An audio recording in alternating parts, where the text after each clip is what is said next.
Kapiling ko pa rin ang nag-iisang chicks ng radyo. Ako yon, si Gandang Kara. Hello and good afternoon everybody. Kung nagataka kung bakit ako naka-makeup. Tsaka naka-aura.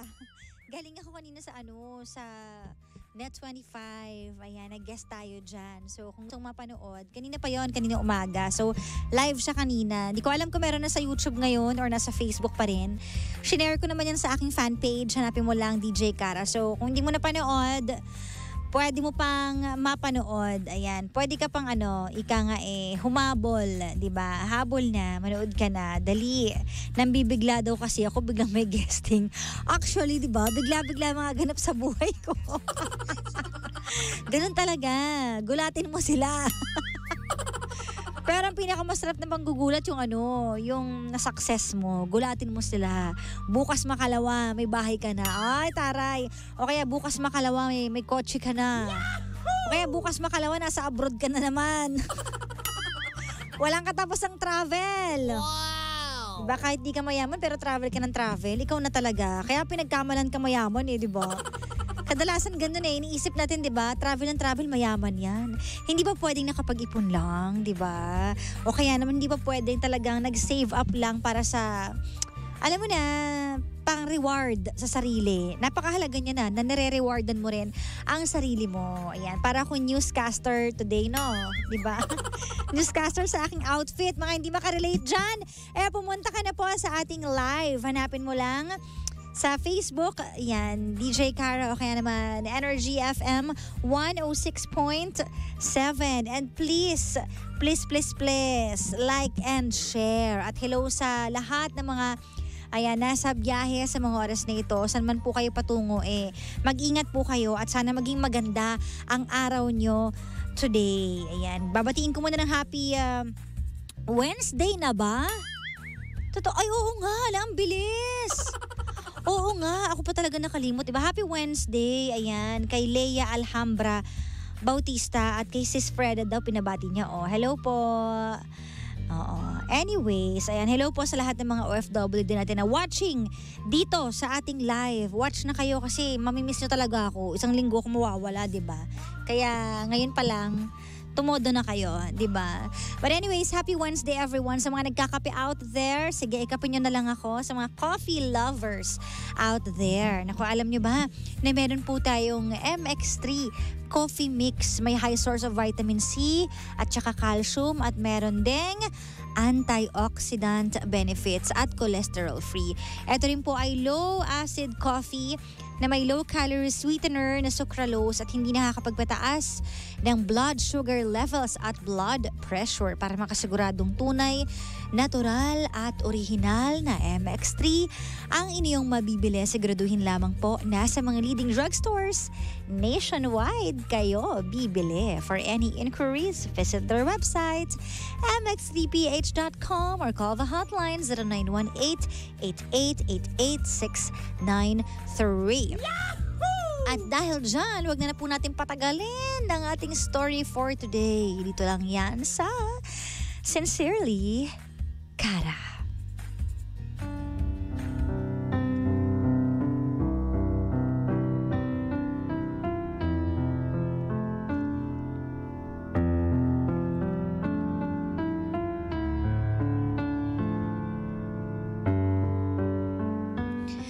Life is really short.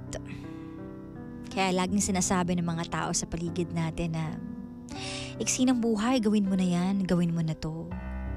Patawarin mo na si ganyan. Mag-move on na kayo.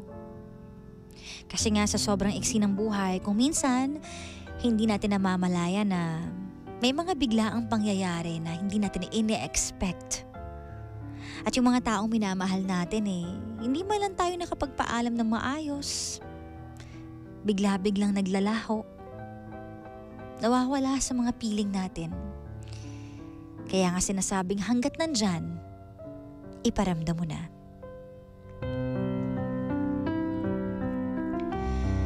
Ito ang story ni Yael. That was 2015. meron siyang lolo na tinatawag niyang tatay, na parang tatay niya na rin at mahal na mahal niya. Isa raw siyang jeepney driver na pumapasada sa Metro Manila. At kada umuuwi, ang kanyang tatay o tatay lolo ay binibigyan siya ng mga kinikita sa pasada. Kaya naman ramdam na ramdam niya ang pagmamahal at pag-aalaga sa kanya. Pinapaliguan pa siya sa tanghali.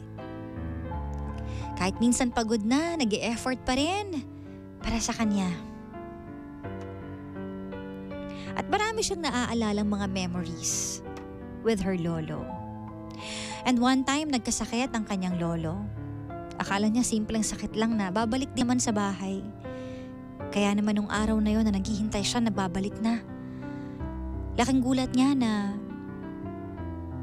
hindi na pala babalik. At nung umalis sa bahay, yung huling salita pala sa kanya ng lolo niya, ayun na pala ang huling pagkikita nila. Kaya naman ngayon ay natudurog ang kanyang puso dahil sa sakit na nararamdaman niya sa pagkawala ng kanyang pamilya na si tatay. So let's hear it straight from the heart of our voice sender for today. Hello po, DJ Kara. Ako po si Yael, 28 years old. Nais ko pong ikwento sa inyo itong karanasan ko noong 2015. Tungkol pa sa aking tatay na lolo ko po. Isa po siyang jeepney driver na pumapasada dyan sa isang city sa Metro Manila. Kada uwi ni tatay galing pasada, binibigay niya po sa aming mga apo niya yung mga baryang kinikita niya. Naalala ko pa nga po noon, araw-araw tuwing pagkatapos akong paliguan sa tanghali o hapon, saktong uwi po ni tatay galing pasada. Tuwing darating siya, nakatungtong po ako sa mahabang salaset. Doon po kasi ako binibihisan ni mama para daw hindi na madumihan pa yung mga paa ko sa sahig. Doon niya rin po inaabot yung mga barya na kung sasaluhin ko po sa dalawang kamay, halos magkasing tangkad na lang po kami. Araw-araw, walang palyang ganong setup. Hanggang sa isang araw, hindi ko na nakita si tatay na umuwi.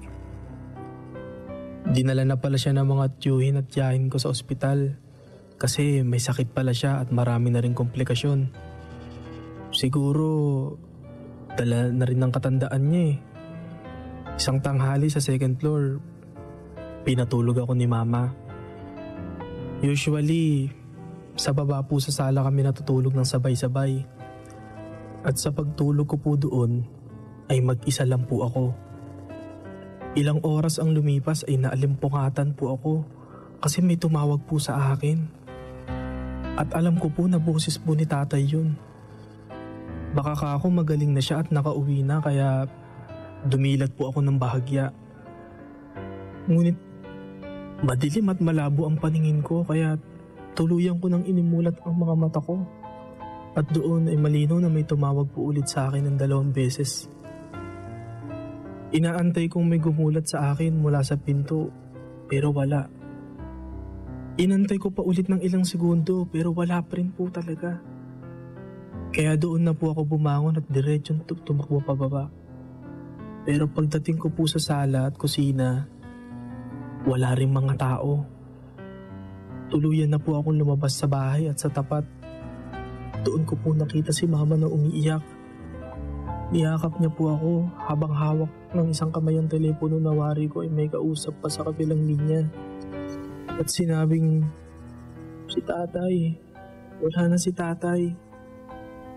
Doon ko lang po napagtanto, yun na pala ang huling paalam sa akin ni tatay. Pagtawag sa pangalan ko.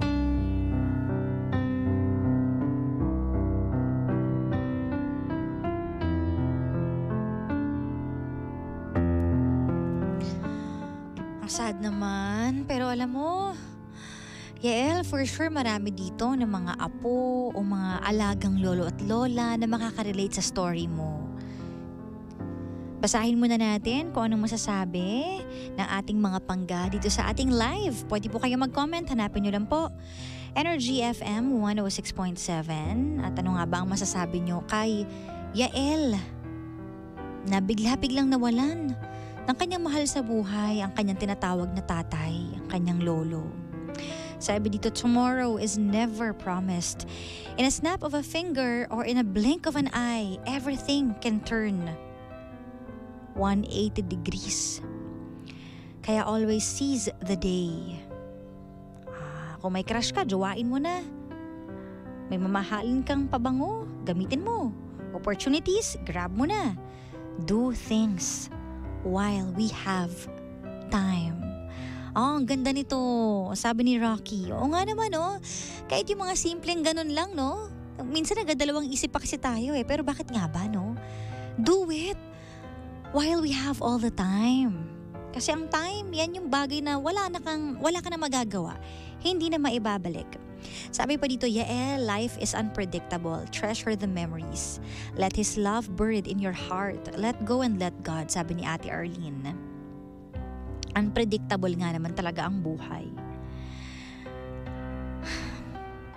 Yael, ganun talaga ang buhay.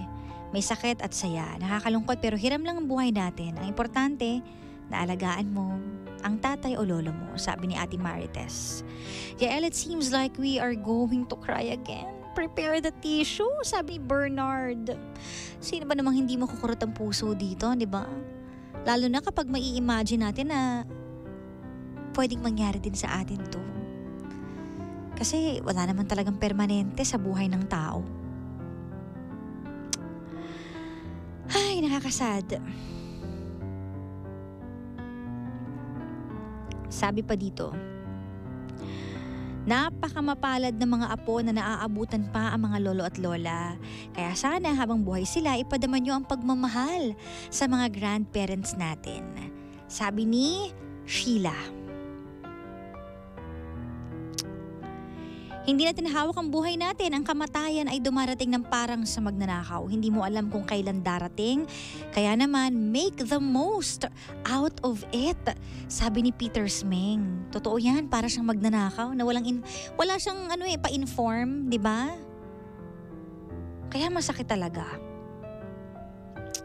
Habang buhay ang mga magulang nyo, mahalin nyo at palagi nyong sabihin na love nyo sila. Sabi naman to ni Ate Maria Fatima Gomez, oo nga naman, iparamdam natin, sabihin natin, i-verbalize natin. Habang may time pa tayo at habang buhay pa sila. Diba? That's life, Yael. Pray for his soul, sabi naman ni Ate Merly. Well, Yael, it's really hard kapag nagko-cope up ka sa mga bagay-bagay na nasanay ka. Diba? Kagaya ng kinikwento mo na nasanay ka, na may biglang darating. Lalo na yung mga kinikwento mo, yung mga memories na, yung mga pasada, yung pasalubong niya na barya-barya, yung mga pagpapaligo, yung mga ginagawa niyo before. Maninibago ka talaga pag nawala yung tao. Kaya alam ko yung nararamdaman mo. Para bang kailangan mong sanayin ulit yung sarili mo na wala siya. Yung pagising mo sa umaga, iba na yung mangyayari. Yung pag-uwi mo ng bahay, iba na din. O kaya naman, pwedeng wala nang sasalubong sa'yo dahil yun nga, wala na siya. Maraming nababago. Kaya mahirap talaga ang mawala ng mahal sa buhay. Pero tama yun na iparamdam natin sa mga pamilya natin, sa nanay, tatay, hindi lang lolo at lola. Alam natin na iba din ang pagmamahal ng lolo at lola. Kasi, diba, sila yung mga spoiler Sila yung talagang, anong gusto mo apo, bibigay ko. Minsan kahit imposible, nagugulat na lang tayo. Paano niyo po nagawa? Diba, ganun yung pagmamahal nila Minsan nga kakuntsaba mo pa sila, huwag kang maingay sa nanay mo ha. Diba, ganun yun? Ako nang bahala sa'yo. Ganun sila magmahal. Kaya nakakalungkot na someday, darating ang oras nila na hindi mo na sila makakasama, hindi mo na sila makakabonding. Kaya naman habang nandyan, make the most out of it. Totoo yun. Bigay mo ang panahon mo sa kanila. Bigay mo ang pagmamahal mo sa kanila, kagaya ng ginagawa nilang sakripisyo sa'yo. Huwag tayong puro trabaho. Puro trabaho, puro material things, gala. Mag-invest tayo sa time. Kasi yung ibang investment, yung pera, mababawi mo yan. Yung kinikita mo, pwede mo pang kitain ulit yan. Pero yung panahon na ibibigay mo, hindi na yun mauulit pag napalagpas mo na. Diba? Wala tayong rewind sa buhay natin. Hindi tayo makakabalik sa nakaraan. Wala rin tayong time machine na pwede natin baguhin yung mga nangyari nung nakaraan. Wala eh. You just have to live with the moment and use the time na meron ka. Use it wisely.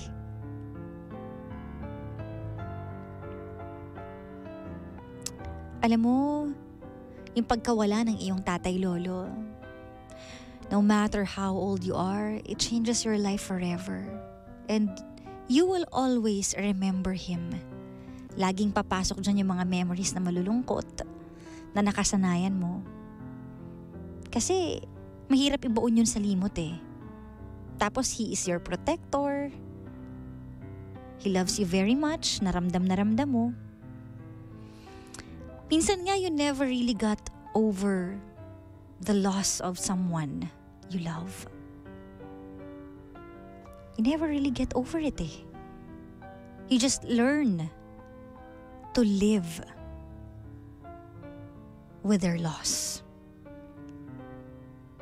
And he is never far from your thoughts. Sincerely, Kara.